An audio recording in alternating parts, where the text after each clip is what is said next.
you just get such a reward for you work hard into producing a product and a service and being part of that delivery and seeing smiling faces and memories being made, taking their picture, helping them get someplace or plan their day. That's what it's really all about. Welcome to the Attraction Pros podcast, where we discuss the latest trends and challenges facing the attractions industry today. We chat with some of the top leaders in the field and provide resources that will help develop your career in this great industry. I am Josh Liebman. I am obsessed with the guest experience and helping attractions make that their top priority for success. And I'm Matt Heller. I am passionate about organizational effectiveness, leadership development, and employee engagement. Now sit upright, hold on tight, and get ready for the Attraction Pros podcast. Hey, Matt, how's it going? It's going fantastically, Josh. How are you? Doing great. Still reeling from the high of episode 250. Just riding on a cloud. Right? Yeah. Cloud 9 or Cloud 250. There you go. Question for you. Got it. What meaningful connections have you made through IAAPA? Well, maybe my podcast partner. I was maybe fishing for a specific answer there. You are a very meaningful connection. Gosh, I mean, can I say all of them? Yeah, I think so. All the meaningful connections, because there's so many people that I look at, like if I were to go through my Facebook friends or my LinkedIn connections, and I could tie most of the professional connections I have back through IAAPA, right? We've met through IAAPA. We were on a panel together, or we served on a committee together, or somebody came up to me after a session and we met that way, or I saw them in a session and I went up to them and wanted to talk to them. So there's so many out there that I can't narrow it down beyond all of them. Well, I'll echo that too, that to say that the vast majority of professional connections that I've made in this industry can be traced to IAAPA, but even kind of taking that to a step further, all of the professional achievements that I've had in this industry, I can very easily trace back to connections I've made through IAAPA. Which is so, it's so profound and it's so amazing because it is a trade association. For those who don't know, IAAPA is the International Association of Amusement Parks and Attractions. It is the largest industry association in the world for the attractions industry. And through the expos and through networking events, there's the trade show and there's the education sessions. And those are phenomenal opportunities to learn about specific topics in various education sessions by walking the trade show, which, as we learned today, it can be more than 9 miles of aisles. You'll have sore feet at the end of the day, but you can see all the innovation, new products that are available in the industry. But all of that is also it's a platform for people to meet one another and make professional connections within their peers and within the industry. And as much as I've loved presenting at IAAPA and going to other sessions and seeing the trade show floor, I do think that it's those connections that I treasure the most, because that's what, not only leads to professional opportunities, but it's just like when you go to IAAPA, it's like Old Home Week, right? When you go to like Florida Attractions Association, it's the same thing, right? You're getting together with seemingly family members. And even though you may only see those folks once a year, there are interactions that you have with a lot of them throughout the year. And when you are able to get in a room with them and share some ideas, share some things that have happened to you over the year, maybe ride a roller coaster with them, maybe get a fried dough with them, whatever, might be happening during that week, you're creating such incredible memories with them, which is what we do in this industry. That it just really strengthens the connection.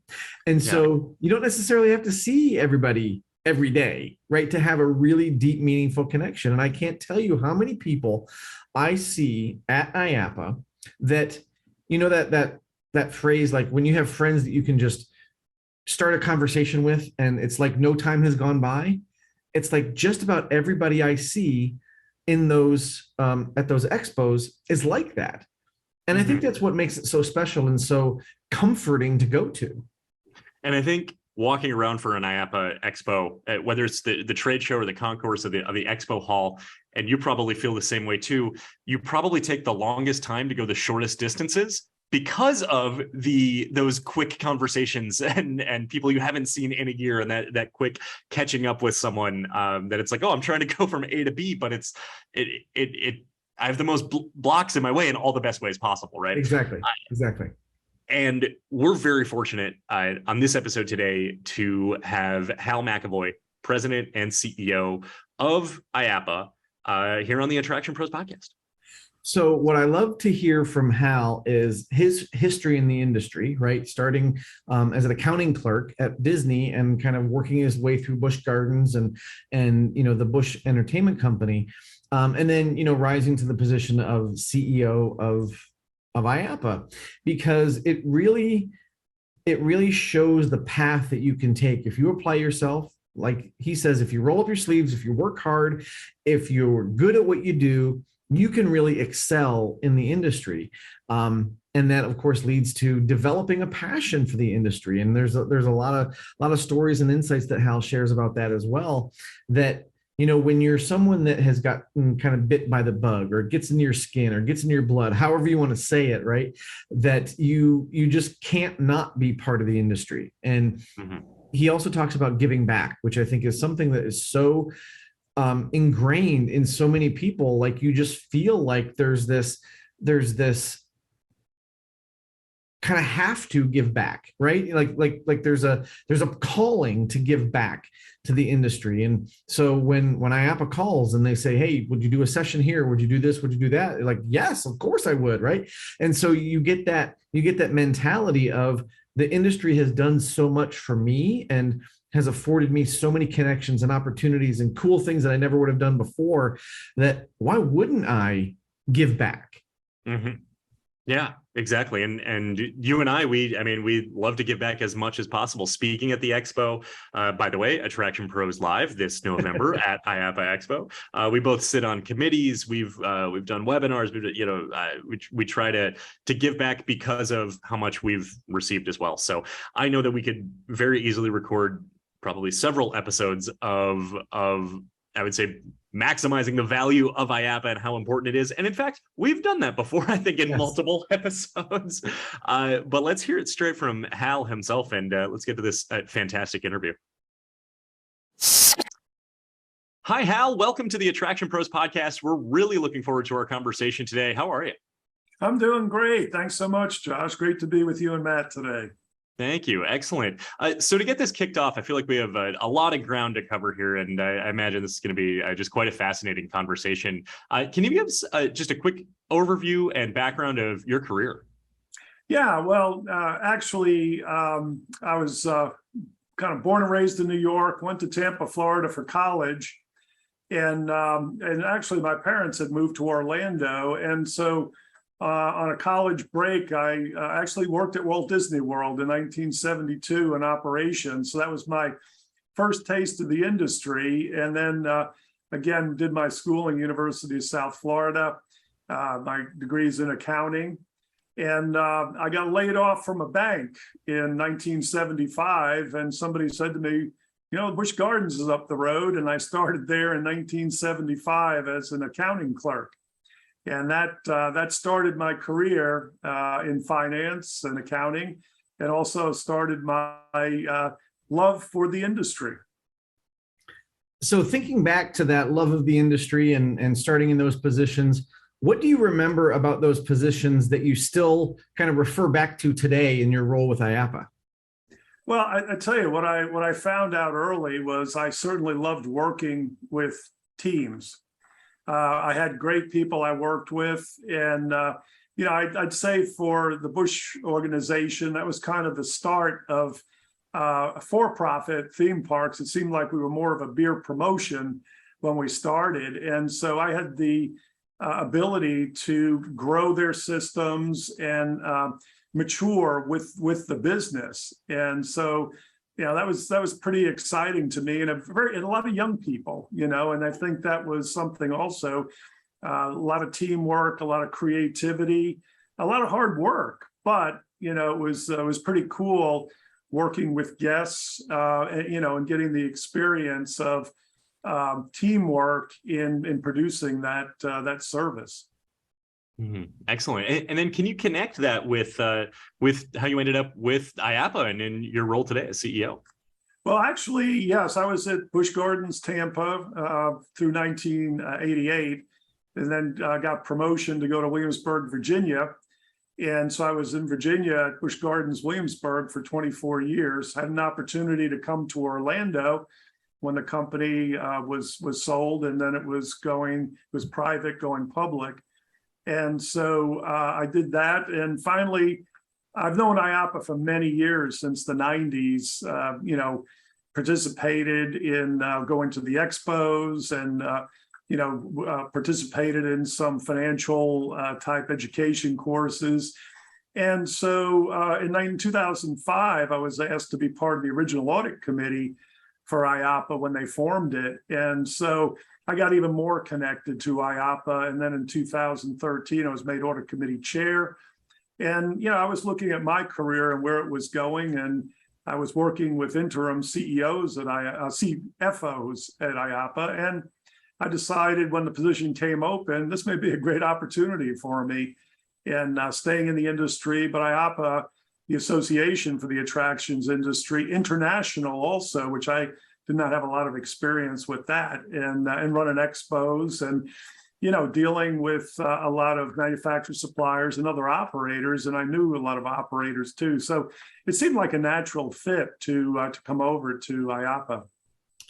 Hal, what was that learning curve like? Because you just mentioned the expos and the international piece. So kind of how did you know where to start, in preparing yourself?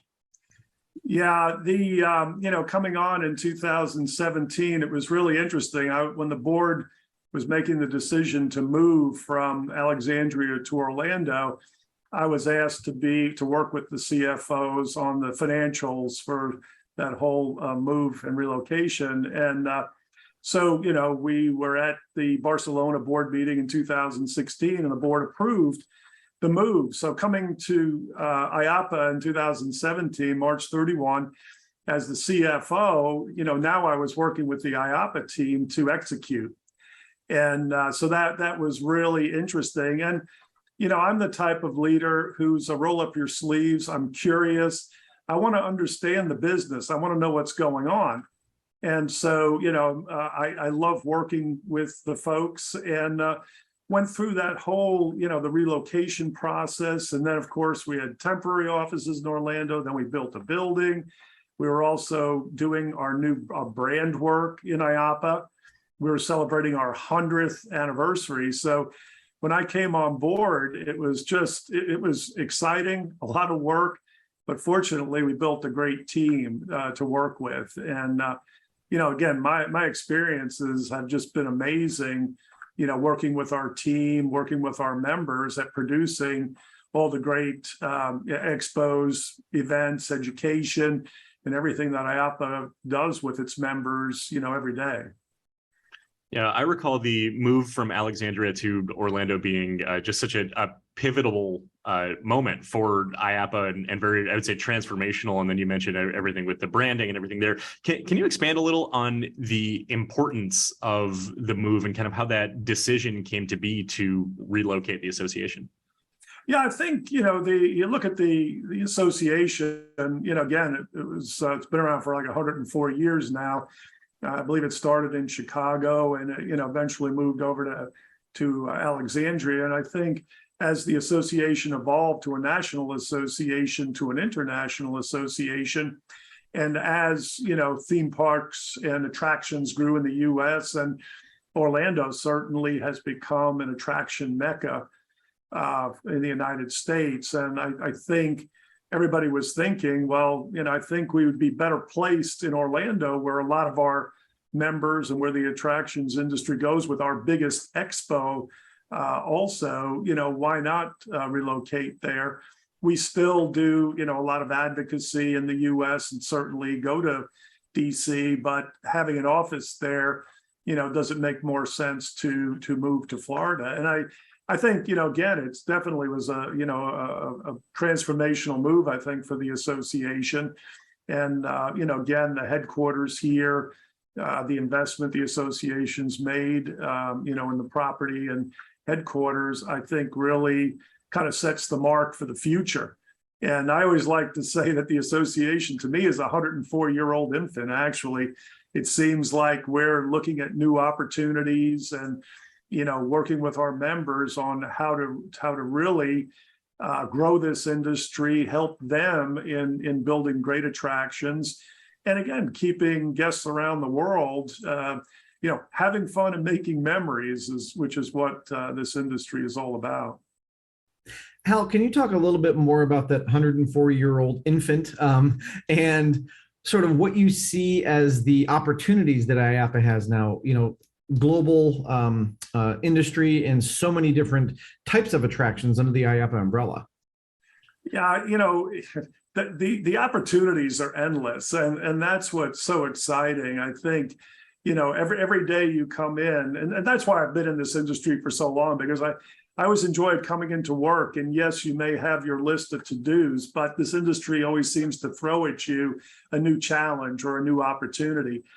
And so I think that's for the association, we're in the same boat. And again, being international, especially coming out of COVID, there's so many changes and the world is still recovering. Not everybody's in the same place. So, the opportunities to work with our members and getting their attractions and businesses back up and running, dealing, with the challenges that COVID has left us with in, staffing, the financial situation of people being closed. To me, the association is time for us to find ways to work with our members to move everything forward, to recover and to innovate too. Mm. And throughout all that, within your time as CEO, IAAPA has seen a surging membership growth and record expo attendance leading up to the pandemic, and now I would say very quickly accelerating from the pandemic.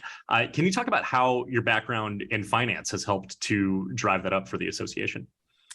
Yeah, I think I think my background in finance certainly helped, but also I'm the type of finance person, again, that rolls up his sleeves and wants to understand what's going on. So I've had people say, you're the most operational finance person I've ever known, because I've done a lot in this industry and enjoyed, working at a front gate, selling tickets, serving food, cooking food.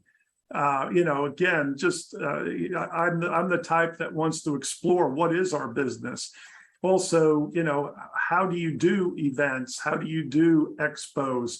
What's the mechanics of that? So, and again, financial acumen from just, details and understanding what it takes from a business perspective to do things, the resources is required, both from a team and outside partner standpoint. So I think all my experience with, being parts of building rides, new attractions and working with teams on events and all of that. I think everything has come together to help me have a better perspective about how to help our team move things forward. Mm-hmm. We've mentioned expos a couple of times already in the conversation, and I know that certainly years ago when I thought of IAAPA, it was about the expo, right? And that's what it was. And I know there's been a lot of steps being taken to show that, no, this is a 365, day entity that can help you all year round. So what are some of the things that have been done to kind of switch that perception from just a one-time expo to this is an association that's, got things going on year round? Yeah, I think that unfortunately what we've all gone through in COVID has helped us in that realm. Again, when you look at the expos we do around the world, I mean, the total time for those expos is probably around 10 days. Yet, what's happening the other, 355 days. And I think, with COVID, we've all gone more digital. We now, the terms of Zoom calls or, it's common, but more importantly, access to online product has become so important in keeping people connected. IAAPA is all about connections and keeping people working together, talking, sharing best practices and all that. So, I definitely think that COVID has helped us accelerate, going into the digital age, becoming more sophisticated. And we're looking at products that are going to connect people 365 days a year. Some things we've got in the works, but our websites, our apps, our education program, where a lot of those were done face to face. Now we're doing a lot virtually. And what that does, it connects with more of our members around the world and more levels, of our members, people that are coming into the industry in their careers, or their managers wanting to advance, or frankly, safety, which is number one for our industry, our safety institutes, and and helping people get the education they need to move forward. Our certification programs also, so we've put more online. We're looking at it from more of an approach of 365 days, because we're here to help our members, every day. And because we're international, it seems like it's 24 hours a day, right? If we're fortunate to have great teams in the regions, which are in the same time zones, would help our members. But, again, we're all committed to do whatever we have to do to be, part of what the services are that our members need. Yeah. And with that, I would say increase in digital content, I can see that members perceive an even higher value to their membership, because they're able to get more IAAPA year round versus if they were just previously attending the expo. Curious as far as, how you see that going forward into the future in terms of continuing to keep members engaged, educated, and connected year round, as far as kind of how to take everything that IAAPA has been doing the last two plus years or so, and then I would say extending that further.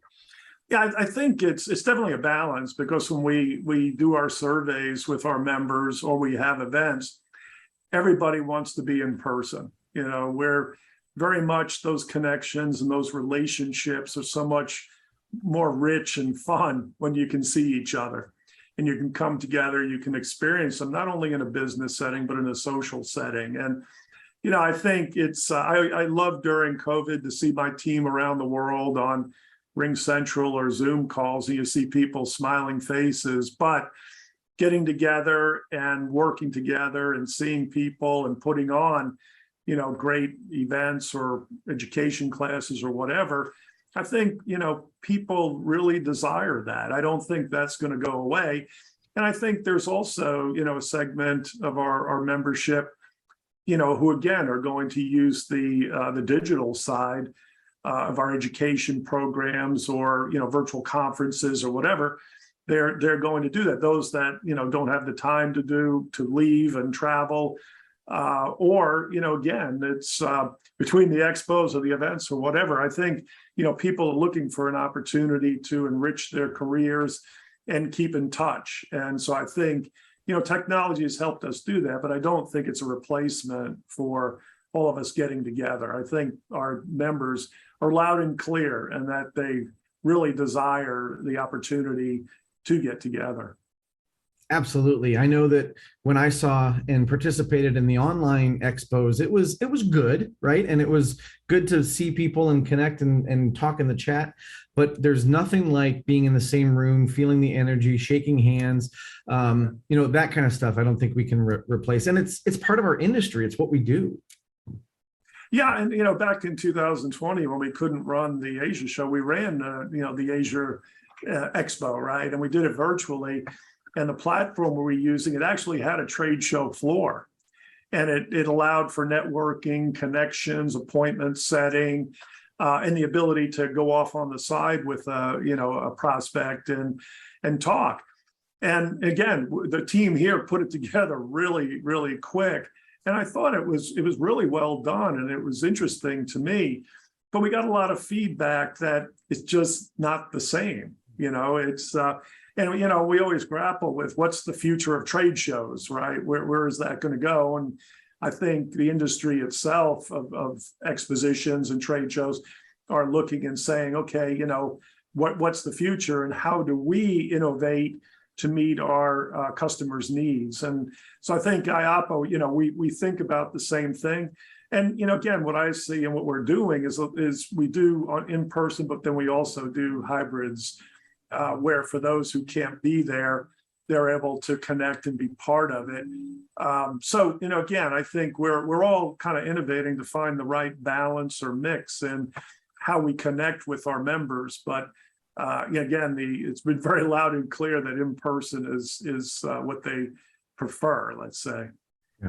Yeah, I think if there's one thing we've learned in the last couple of years is that virtual events, conferences, and trade shows can work as an alternative if in-person is not available, but that nothing can compare to being in the same room and being together face to face. And I think the expo in 2021 absolutely proved that it was just like I've always looked at the expo as a family reunion, but Right. having a family reunion where you skip a year, that I think it just magnified the importance of it as well as just I guess it's a special feeling of it, of being able to see it. Yeah, it is. And that's, that's what's so tough too. Even now, unfortunately, we had to cancel Hong Kong. We're going to be running a virtual conference June 21st through 22nd. But, again, we haven't been able to connect, in person with a lot of our members in Asia. And it's tough. And I agree with you, Josh.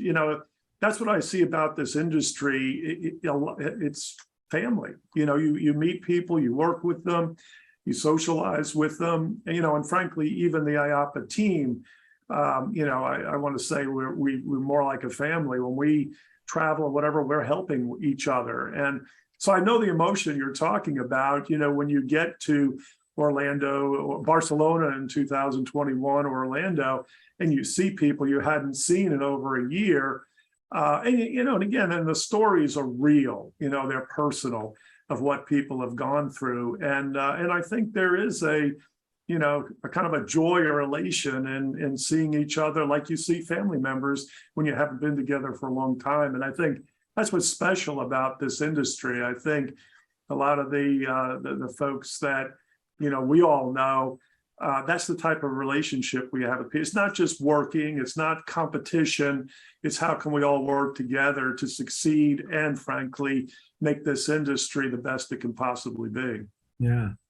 Hal, Josh and I have had conversations before about, the best way to experience an expo. And I'm curious from your standpoint, if someone's listening to this and they've never been to an IAAPA expo, it's going to be their first time. What advice do you have to make sure they get the most out of it? Put on your walking shoes. Yeah, it's, I think we were up to 9 miles or 10 miles of booths and aisles and everything. And, it's hard, it's a great expo. It's a great show. In some ways, there's so much there. Prior to COVID, we had over 1,000 exhibitors in Orlando. And, again, it's just fascinating to see in this industry all of the people that come together in the suppliers, manufacturers and suppliers, and the operators. And the innovations, I think, are what is just fascinating about our expo, to see, new folks showing up with new product and, location-based entertainment, people taking things and putting them together and coming up with unbelievable attractions and brands. A lot of companies are working together to bring brands to life. And so, again, when you go to the show, there's sounds, there's sights, there's smells. And, and again, it's just in some ways you go in and it's like, wow, this is, there's a lot here. And again, not only the show floor, but the events, the connections, education programs, top professionals from the industry, top leaders from the industry who are there talking about, the opportunities they've seen and are taking. And then, issues that folks are dealing with, whether it be best practices or, how giving a testimonial to how something was overcome, or, seeing, guest behavior changing, or, new products and how do those get introduced. I think there's just so much sharing of information, and there's just so much there. You really need to take the time of being there every day, and I think for the new person, we do have sort of an orientation for a lot of the new people that are coming and try to help them. But, again, what's great is you can walk anywhere there and ask somebody, and they'll help you, they'll guide you, and everybody's got a story, that's the other thing. Everybody that's been to the expo remembers their first one. And in some cases, I've heard people say, they've been going for 40 plus years, and haven't missed an expo. So, it's fascinating, but I think it can be overwhelming, but also it can be just so rewarding. Mm-hmm. Yeah. So a few of the things that you mentioned in the first, one of the last points you made of the people who've been going for, 40 plus years, that these are people you can expect to see kind of, every single year. You also talk about kind of the new products, the new innovations, new technologies. And it's interesting to, I almost want to say, observe an evolution of the show floor over a period of time, that just walking around the show floor, you can get a sense of what's important this year, or this time frame, certain time ranges, and I'm curious what you've observed that maybe, whether it's walking around the show floor or just looking at the exhibitors, or just overall trends of identifying, oh, this is what's important to our members right now. This is what a lot of new exhibitors are coming in. I remember one year it was, I remember seeing, wow, everyone is focusing on being very energy efficient and cost effective. And in the last few years, there's a lot of virtual reality, a lot of digital types of experiences. So I'm curious, as far as those themes or trends that you've identified over the years. Yeah, again, I think what's happening is certainly virtual reality is something that we see a lot of. I think we're seeing a lot of looking at brands and how do you bring those brands to life? Because again, consumers, they have their favorite brands, and if they have an opportunity to get put into that world, an example, Star Wars, or Minions, or whatever. There's so many, or Crayola. There's so many great brands out there. I think what's happening is the industry is looking at everything we have, and you're getting very creative, and there's a lot of innovation and technology, but also how to use it. And, so I think that's the thing.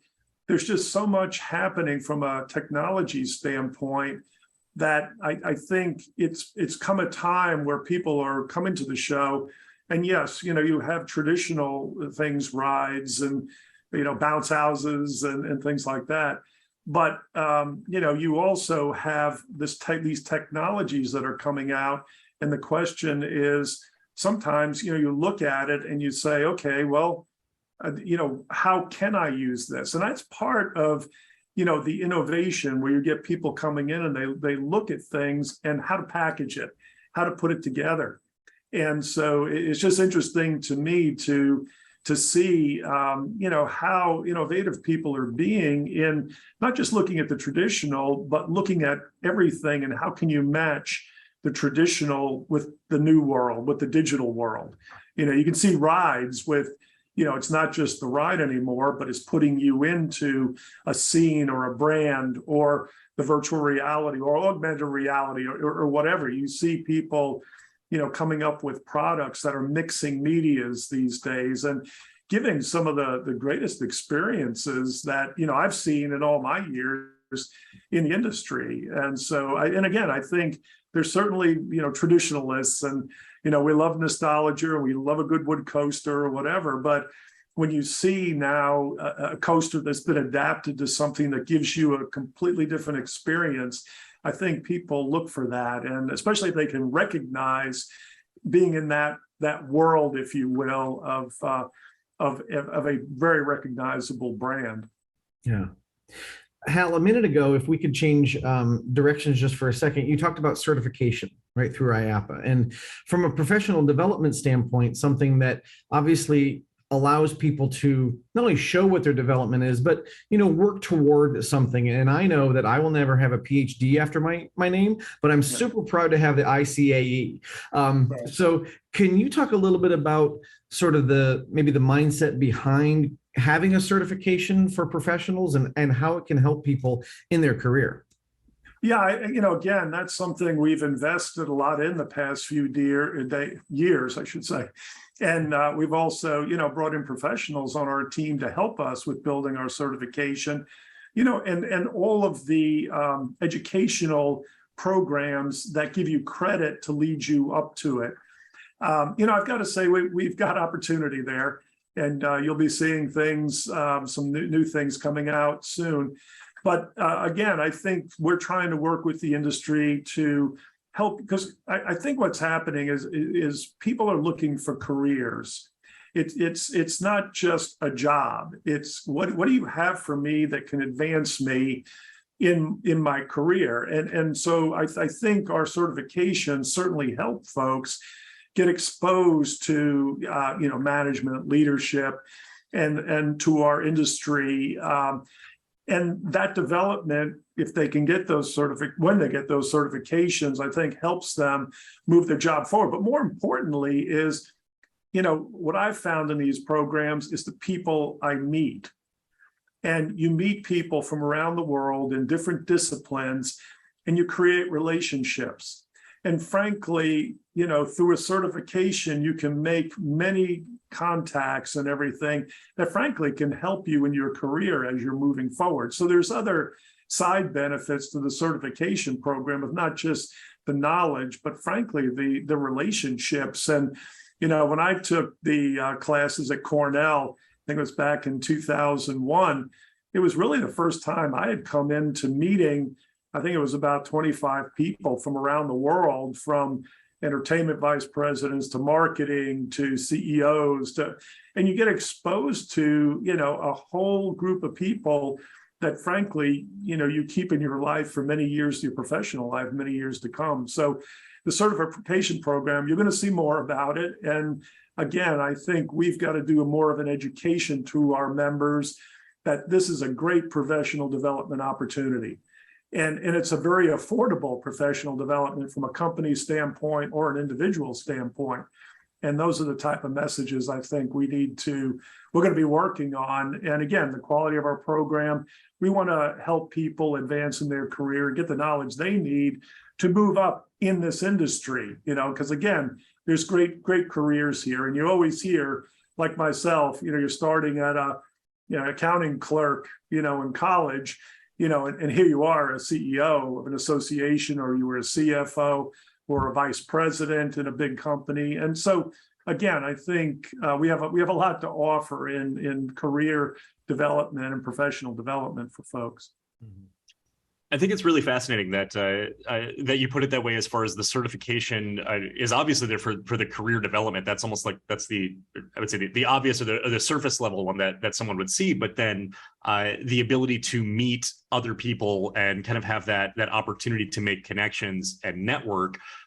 That to me, I think, has actually always been the biggest value for me for IAAPA, and that IAAPA has always just very much been a platform for people to connect and grow their careers with each other, and that IAAPA merely facilitates that, like I would say in that networking way.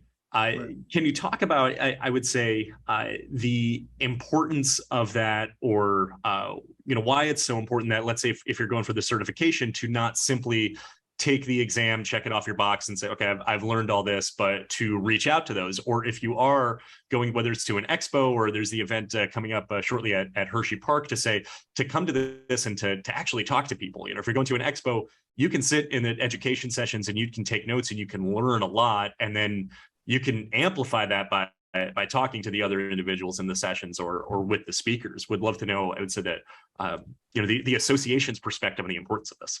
Yeah.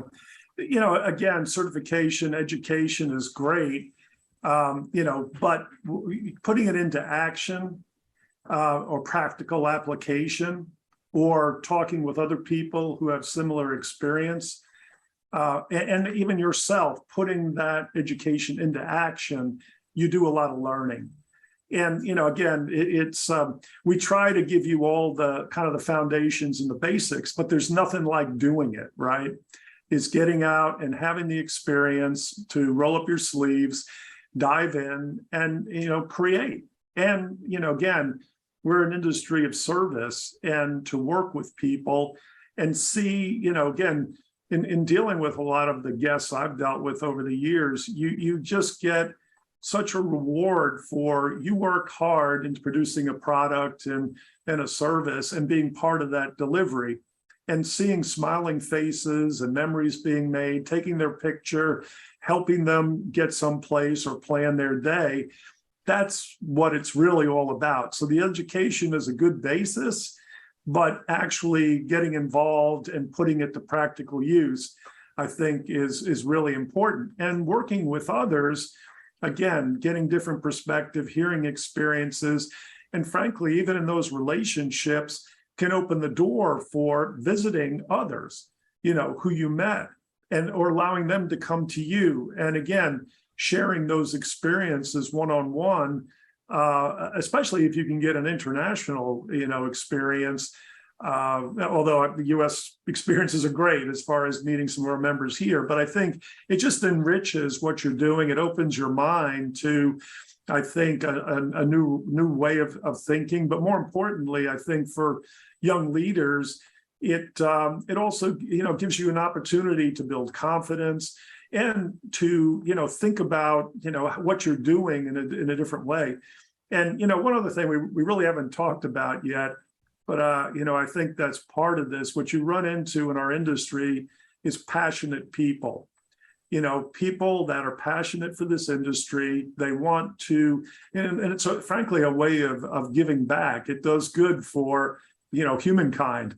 And so, again, the passion that you see in our members to work together to, again, deliver products that are amazing and innovative, and to, again, make fun and memories for guests. I think that's one of the big things here, kind of, I would say, the secret to the industry. And, again, if you're passionate about what you're doing, it's like you don't work a day in your life, right? Because you're living the passion and the things you want to accomplish. And it's not just about what you're getting, it's about what you're giving also.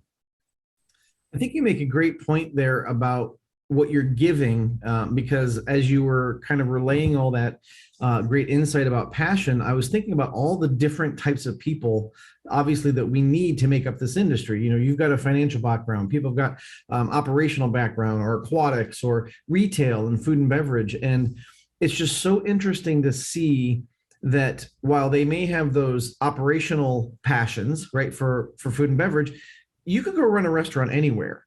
Right. But there's people that, I want to run Mel's Diner at Universal Studios, right? I want to do that within the theme park world or the amusement park world. So what do you think it is that gets in our blood so much? I mean, you mentioned giving, and I think that's part of it, but is there something else, some other special sauce that, if we could bottle it, right, we could create more leaders in our industry?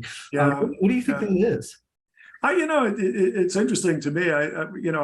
I feel like a kid in a candy shop in our industry. There's always opportunity to do new things and experience new things. And, if you're curious and again, you get kind of joy from seeing others, react, positively to what you're doing, then I think this industry is, definitely for you.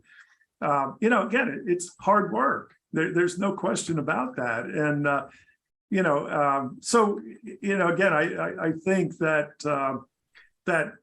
passion for what you do and, working and seeing the immediate feedback too. That's the thing in our industry, if things are going well or not. but that's okay. Trying new things and seeing the reaction to it, and then adapting and refining. And again, finding what we usually do is find ways to make things even better, right? You may start at a level and think you got it, but as your consumer starts using it, or as you and your team or your partners, manufacturers, suppliers, you come together and say, wow, we could have done this, or look what's that. So, again, I think you're always kind of tinkering to make it the best you possibly can. Yeah. So, Hal, you announced recently that you'll be retiring in spring of 2023. So a little under a year from now, and I'm curious, as you look back just as your time with IAAPA, or we could expand this to say your time in the industry. What do you see as being your biggest accomplishment? Well, again, I working with people to bring the industry where it is today, and in the organizations I worked with on the Busch SeaWorld organization, and see where they've come to, seeing IAAPA, but more importantly, just seeing the people that I've worked with over the years. I think my greatest accomplishment is just being part of the excitement of building an industry that has just innovated and changed in so many ways, and also now at the association, trying to, again, work with members to do the same. And again, we've just come through one of the most difficult times. And frankly, what I find there's no playbooks on some of these things, right? Every business, association, every individual had to go through COVID. And I think one of the accomplishments is just because of having a great team, having great members, that we were all able to work together and try to help each other through it. And again, there's great stories and there's unfortunately tragic stories, but I think we all tried to work together to come through it in a better way. And again, I think we've innovated the industry. There's no question. We learned a lot in a very short period of time that is helping us moving forward, safety, and how do we live in a world, with something like COVID. So, I think it's, I'm the type of person, I'm not so much looking out for myself as I am and making sure the people around me or the people I deal with, they're in good shape. That's really what I'm looking for. And if I can give back and I can help people succeed in any way in careers or in having a great day or in creating something that's new, unique, and exciting, that's what keeps me going. Yeah. Yeah. And Hal, we've been talking a lot about passion and people that love the industry. But I'm curious, if you were to go back and if you were never laid off from that bank, what do you think you'd be doing now?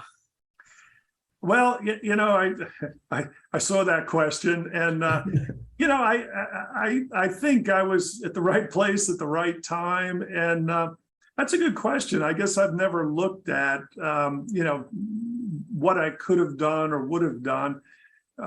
It's funny, in college I did really well in real estate and insurance, and I had professors say to me, you should take the test right away and go into this business, but I chose a different path, and I don't regret it. I'm so happy I did what I did, and what an enriching career. And again, I think it's not only judged in what we produce and everything, but the people we touch, and to be able to have relationships and meet people around the world and see attractions and zoos, aquariums, museums that are unbelievable. Just in the human creativity and ingenuity is so much exhibited in our industry around the world. And, again, that's what's fascinating to me. That's why I say sometimes I feel like a kid in a candy store, because I get to see things and meet people and work with people that are just the most fascinating, and visionaries, people that have great ideas, and they look at something and you look at it and go, well, I would have never thought of that. And then you see what was produced and you go, oh my gosh, that is the most unbelievable. But that happens in our industry all around the world. So, and one thing I don't want to leave out in this too, we talk about attractions, and, I haven't really mentioned zoological aquariums. And, I think that's another thing. In my background, I had, the great privilege to work with some of the most amazing people related to zoos and aquariums, and people that are so concerned about, wildlife and conservation and animal care, and I think that's another part of our industry. It's not just the attractions, the brands and all that, but it's the care for, animals that could be going into extinction or need rescuing. I think that's part of our industry also. And it's a really important part of educating people to this. And again, in being good stewards of the earth and in caring not only just about people, but caring about the animals, that are here with us. And I think our industry does an amazing job of care, and some of the most dedicated people, 24/7 taking care of a lot of these animals at our zoos and aquariums and facilities is, they should be celebrated too, because they give an experience and they help people understand and realize something that you may only see on TV, but they bring you close to it and they educate you in it. And also they help to preserve it. And so I think that's another part of our industry that I think we need to highlight. Mm-hmm. Yeah, very well said. So Hal, as we start to wind down here and get close to the end of the interview here, any final thoughts, words of wisdom, I would say, for our audience, or lasting message you'd like to share? Well, again, it's been an honor and a privilege for me to work in this industry. And, even if when I retire, I probably will keep in contact with folks, and I built some great relationships and certainly will continue to travel. But, I would say, just keep looking up and keep, moving forward. I think, somebody I worked with, one of our leaders said, we don't know the meaning of the words that can't be done. And then recently you've heard, the difficult takes some time, the impossible takes a little longer, right? Some of the quotes you've heard, recently around. But, I think that's something that everybody needs to keep in mind, that sometimes things, may put you in a place where it's difficult, but working together, we can get through it. And, again, that's one of my lessons and that's why I love working with teams and meeting new people, because I think the collective minds coming together are what advances us and comes up with new, unique products, opportunities, services, and then frankly, just helping each other through life, which coming out of COVID, you can always use encouragement and again, having a respect for not just the business life, but the personal life, and and trying to help people balance that and deal with everything that comes at you in your business and personal life. So, my perspective is keep a positive outlook. It's only going to get better. That's kind of the way I look at it. There you go. There you go. Well, Hal, this has been a fascinating interview, and thank you again for your time, for being with us. If people wanted to learn more about IAAPA, where would you send them? Well, I think our website, IAAPA.org, certainly has a lot of information. But also, again, there's contact information on there. You can see our team. You can reach us via our emails also. And I welcome anybody that has questions or wants to reach out to us. Please do. We have offices around the world, and we have a great team who's here to help. And so, service is our mantra, and helping folks in the industry find the resources they need, or the relationships or the connections. That's what we're all about. Excellent. Well, Hal, thank you so much for your time today. We really appreciate you taking the time to just share this fascinating conversation, and looking forward to seeing you at the next event or expo. And in the meantime, for everyone out there watching and listening, just remember, we are all attraction pros. Thanks for listening to the Attraction Pros podcast. Make sure to subscribe so you can tune in when new episodes release, and even better, please leave us a review on iTunes. For more information, visit attractionpros.com.